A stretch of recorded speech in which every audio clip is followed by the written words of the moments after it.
Estamos de regreso con la pregunta número 34. El día de hoy abordaremos una pregunta cuya respuesta a lo largo de los años ha causado controversia y ha hecho en ocasiones la diferencia entre creyentes y herejes. Esta es una pregunta de gran relevancia. Recordemos, mis amados, que nuestra mente debe estar sujeta, cautiva a la revelación de Dios. A nosotros no se nos es permitido pensar más allá de lo que Dios revela. No es seguro para el alma, no es bueno para el corazón. Si Dios nos hubiese querido revelar algunas cuestiones, nosotros las estudiamos, es deber nuestro. Pero no podemos caer en el pecado de especular. ¿Será que esto sucedió de esta manera o quizás de aquella otra? Hay inferencias que se pueden hacer bíblicamente porque serían entonces consistentes con toda la revelación. Pero hay partes de nosotros que quieren conocer más de lo que Dios ha revelado. Y nosotros debemos decir: Señor, si lo revelaste, tratamos de estudiarlo, pero si no lo revelaste, eso queda en tu sempiterna soberanía y nosotros estamos contentos con eso. El día de hoy vamos a hablar brevísimamente, solamente tenemos tiempo limitado, del asunto conocido como la concepción virginal de Jesús. ¿Cómo fue concebido Jesús en el vientre de María? Eso es lo que nos pregunta, perdón la redundancia, la pregunta 34. ¿Qué crees cuando dices que fue concebido por el Espíritu Santo y nació de la Virgen María? Recuerden que estamos paseando por una exposición del credo llamado muy a menudo de los apóstoles. Creo en Dios Padre Todopoderoso, Creador del cielo y de la tierra.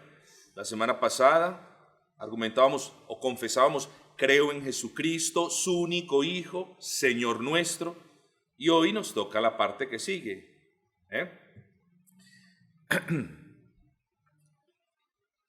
¿Qué creemos entonces cuando se habla de fue concebido por el Espíritu y nació de la Virgen María? Dice el Catecismo de manera muy útil que el Hijo de Dios, está hablando de Cristo, quien es y continúa siendo verdadero y eterno Dios, tomó la naturaleza misma del hombre de la carne y la sangre de la Virgen María. Ahorita vamos a ver esto. Por medio de la obra del Espíritu Santo, para que además fuera la verdadera simiente de David, semejante a sus hermanos en todo, pero sin pecado. Yo creo que la respuesta es muy diciente, no necesitaríamos mayor explicación. La respuesta nos está diciendo: ese Hijo de Dios, quien siempre ha sido, quien es y que continuará siendo Dios por toda la eternidad, es también un hombre perfecto. Aquí el meollo del asunto es: ¿cómo llegó a ser hombre?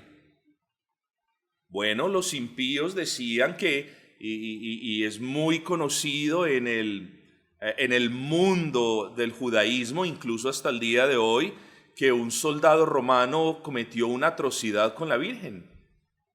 Se solía decir que el fruto del vientre de María era el producto, son cosas muy fuertes, son cosas muy fuertes, era el producto de una violación, cosas que sucedían en aquel entonces. De todo se ha dicho de nuestro Señor Jesucristo, y uno lo entiende. Porque si afectan la naturaleza de Cristo, literalmente nos dejan sin salvación a todos. Incluso, como lo vamos a ver ahora, si Cristo, si el alma de Cristo no es verdaderamente humana, nos deja sin salvación a todos. Y espero probarlo en un momento. Entonces recordemos, en primer lugar, estamos considerando, estamos ampliando un poco ese credo conocido como el credo de los apóstoles, particularmente la frase que nos toca el día de hoy: creo que fue concebido por la obra del Espíritu Santo y creo que nació de María la Virgen. Nosotros confesamos eso. No, pastor, eso es un credo católico. No, no es un credo católico romano, es un credo católico en el sentido universal, es universal al cristianismo. No podemos hablar del cristianismo, aún en su forma más básica, si no confesamos esto. Nosotros no estamos confesando nada aparte de las Escrituras, estamos diciendo, creo que fue concebido, el cuerpo de Cristo fue concebido en el vientre de María. Creo que eso lo hizo el Espíritu Santo y creo, como dicen las Escrituras, que nuestro Cristo nació de María. Eso lo decimos. Es una falacia que a nosotros los evangélicos nos acusen de negar a María, de no querer a María. Bueno, evidentemente, ¿cómo vamos a querer a María tanto como queremos a Dios? Nosotros amamos a Dios porque Él es Dios. Nosotros apreciamos la obra que Dios hizo en María porque fue usada por Dios. Nosotros no denigramos de un instrumento de Dios, agradecemos por el instrumento de Dios, no la deificamos, no la elevamos a un plano que no le corresponde, la tratamos como un instrumento de Dios, como un gran instrumento de Dios, no diferente a la manera como Dios usa seres humanos. Nosotros encontramos, hermanos queridos, nosotros encontramos que ese es el trato que Dios mismo le da a su sierva en las Sagradas Escrituras. Porque habríamos nosotros de ensalzarla o de levantarla por encima del lugar que Dios le da en las Sagradas Escrituras. No podemos. Entonces no es que nosotros odiemos a María, ni que hablemos mal de María. No podríamos hacerlo. No lo hacemos con una persona común y corriente, menos lo vamos a hacer con María como instrumento de Dios. Entonces, hermanos, esta pregunta es más importante de lo que en realidad parece, porque si se quiere, nuestra fe depende de contestar bien esta pregunta. La respuesta a esta pregunta es necesaria a causa de las herejías antiguas y modernas que han negado y que continúan negando que la carne de Cristo fue tomada de la sustancia de la Virgen. Hay varias herejías y ahora no vamos a entrar en ellas, pero una de esas herejías niega que el pensamiento de Cristo sea humano. ¿Cómo se llama esa herejía? El apolinarismo. Esta herejía afirma que la mente de Cristo es el logos, es decir, es divina.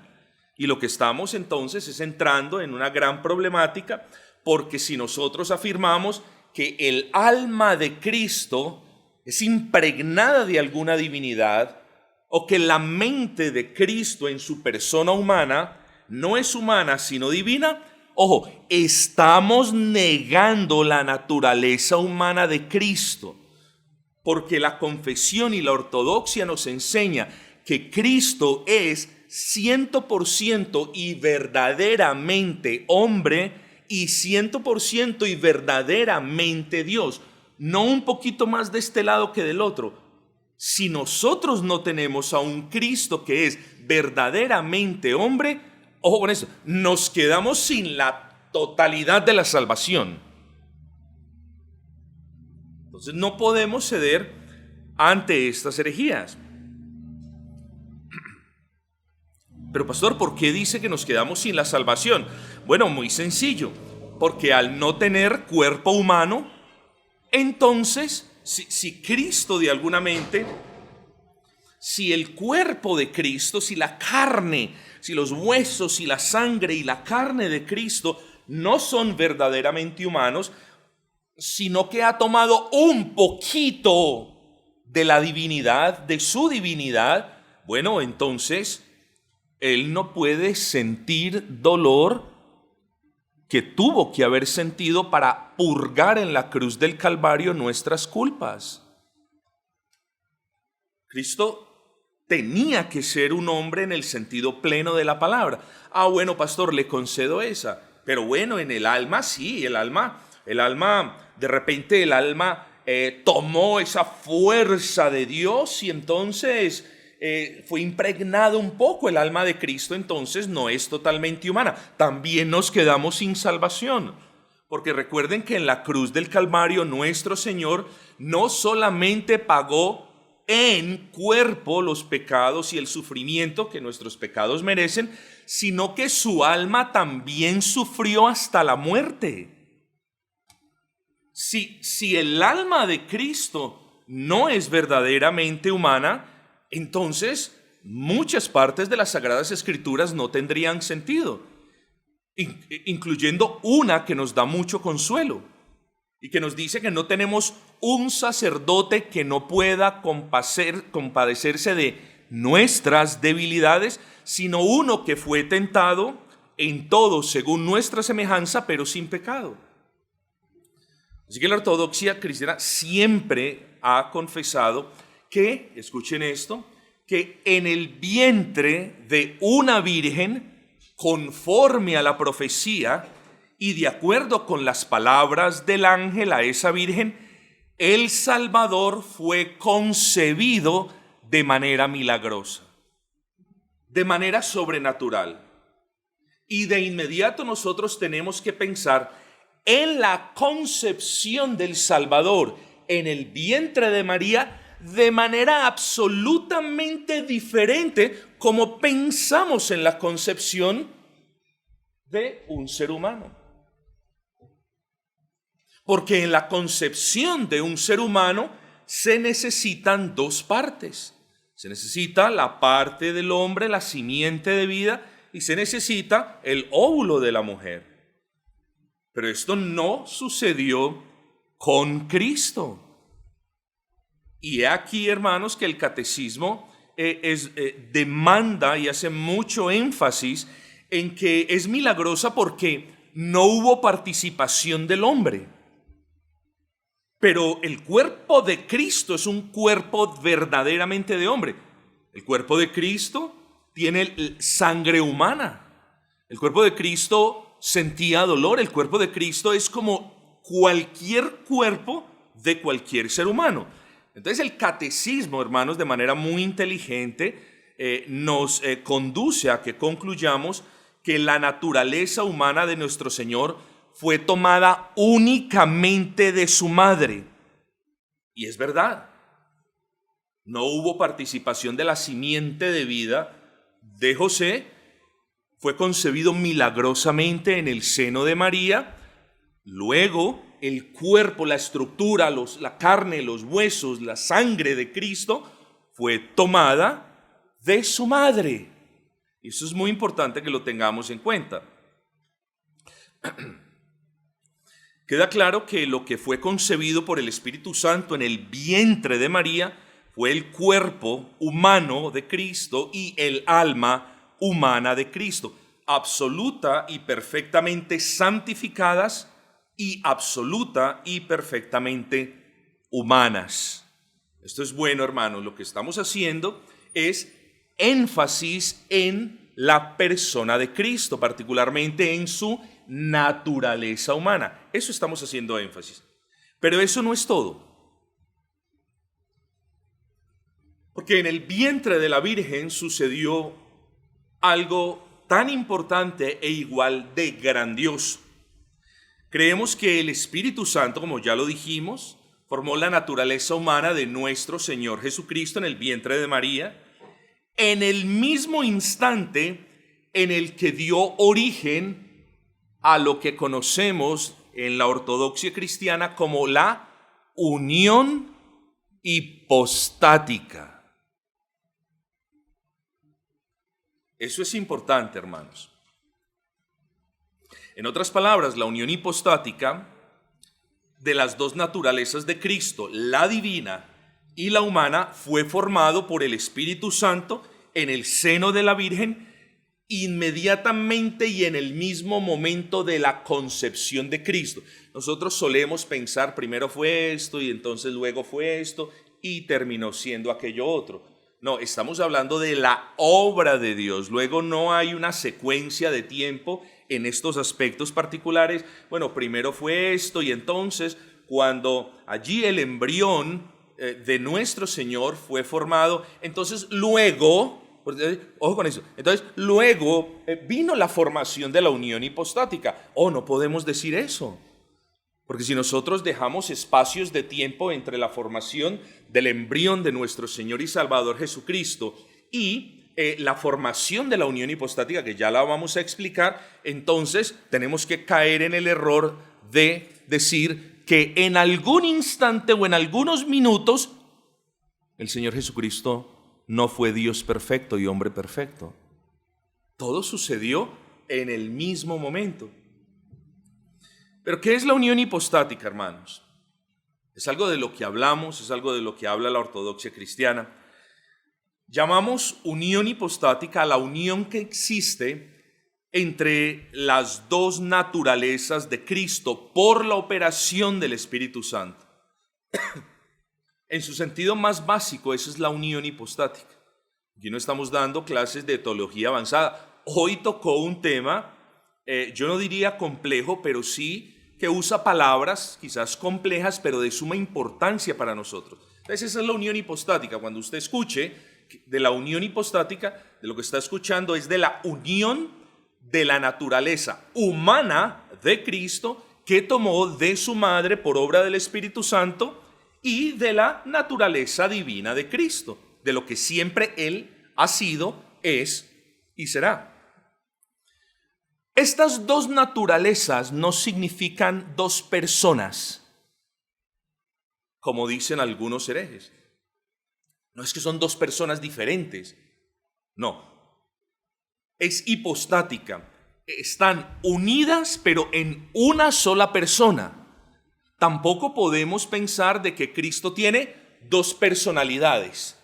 Es de una manera cuando quiere ser, y obviamente les estoy ejemplificando, es de una manera o tiene una personalidad cuando se relaciona con los seres humanos, pero tiene otra diferente cuando ora a Dios, cuando habla con el Padre. No, señores, la unión hipostática de Cristo está, digámoslo así, en una persona. Ambas naturalezas subsisten en la única persona de Cristo, sin que se confundan, sin que la una haga influencia sobre la otra, sin que la humana cambie de alguna manera la sustancia divina, sin que la divina deifique la humana, ¿no? Ahí están, vuelvo y repito, la naturaleza humana de Cristo, la naturaleza divina de Cristo, coexistiendo, subsistiendo en una sola persona sin que haya confusión, sin que haya cambio. La naturaleza divina no afecta a la humana, ni viceversa. Están allí sin que haya confusión, sin que haya cambio, pero son indivisibles e inseparables. Cuando hablamos de la persona de nuestro Señor Jesucristo, no podemos dividir a Cristo entre, yo mejor le voy a orar a mi Señor Jesús, que es el que me salva, pero espere tantito, me voy a demorar por obedecer un poquito más a Cristo, que es mi Señor. No se pueden dividir las naturalezas. No podemos pensar, bendito Cristo que se compadece de mis debilidades, y no pensar en ese Cristo que a la vez es Dios verdadero. No lo podemos hacer. Es a causa de esta unión que Cristo es llamado verdadero Dios y verdadero hombre. Es verdadero Dios según la naturaleza divina, porque es consubstancial con el Padre, y es verdadero hombre según la naturaleza humana. Se concluye pues, hermanos, ya para movernos al final de esta breve meditación, se concluye pues que, 1, sin perturbar la virginidad de María. Oiga, esto no quiere decir que María permaneció virgen. Eso lo dicen los amigos católicos romanos. No. en la concepción de nuestro gran y buen Señor Jesucristo, no se perturbó para nada la virginidad de María. ¿Por qué? Porque José no participó, como ya lo decimos. Entonces, sin perjudicar o perturbar la virginidad de María y sin perturbar en lo más mínimo la divinidad de Cristo, confesamos que el Espíritu Santo fue el autor inmediato de la concepción, o de tanto la concepción milagrosa de Jesús como de la unión hipostática entre esa naturaleza humana y su divinidad. Aquel que fue concebido por la obra y el poder del Espíritu en el vientre de la Virgen, afirmamos, confesamos, es verdaderamente hombre, santo y perfecto, y es nuestro verdadero y eterno Señor. Vaya milagro, vaya bendición de tener un representante así, mis amados hermanos. La segunda persona de la Trinidad tomó cuerpo de hombre en el vientre de María la Virgen por obra del Espíritu Santo y nació de ella siendo el milagro más grande entre los hombres y la más grande bendición para esos hombres. Ser su representante perfecto, su reemplazo sustitutivo en la cruz del Calvario y su fiel intercesor. Si Cristo no es verdaderamente hombre,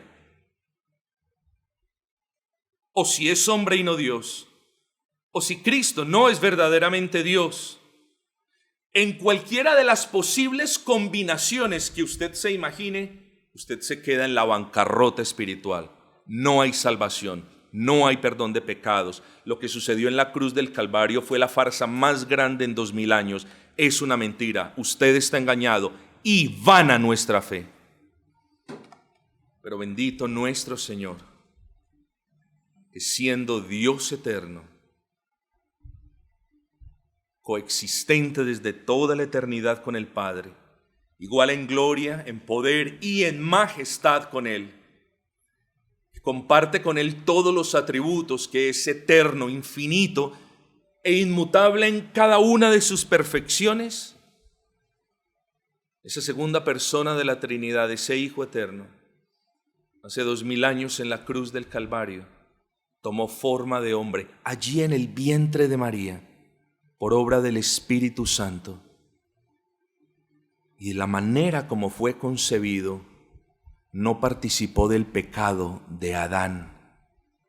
Su concepción fue limpia, santa, pura, y por eso el nacimiento de Cristo es la esperanza para todo pecador, porque el nacimiento de Cristo es el nacimiento de la única esperanza que tiene el pecador, porque no hay nadie que lo represente, solo ese Dios perfecto, que llegó a ser hombre perfecto también en el vientre de María, es el Salvador. Bendito sea el nombre del Señor. Quiera Él concedernos la gracia para poder, si no articular estas cosas de manera perfecta, al menos dar razón de estas grandes realidades muy significativas para nuestra fe cristiana.